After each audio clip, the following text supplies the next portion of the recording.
নমস্কাৰ বন্ধু বান্ধৱীসকল, আপোনালোক সকলোকে মোৰ প্ৰথমটি ভিডিঅ'লৈ স্বাগতম জনাইছোঁ। ভিডিঅ'টি বহুত আগৰ হয়, কিন্তু এডিট কৰাৰ এলাহতে দিয়া হোৱা নাছিলে। ভাবিলোঁ আজি দি দিওঁ।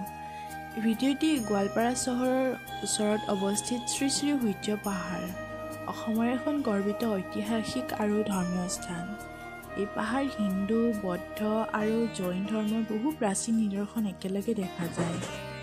সূৰ্য পাহাৰ নামটো আহিছে সূৰ্য দেৱতাৰ নামৰ পৰা, কিয়নো এই স্থানটো সূৰ্যৰ পূজাৰ সৈতে জড়িত বুলি মনা হয়।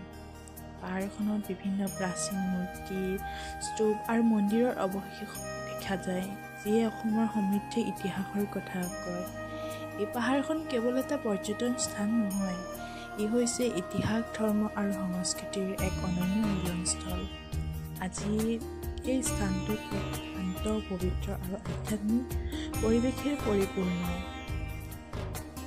আমাৰ ভ্ৰমণৰ সময়ত আমি সকলোৱে তাতে লগে ভাগে এসাঁজ খালোঁ।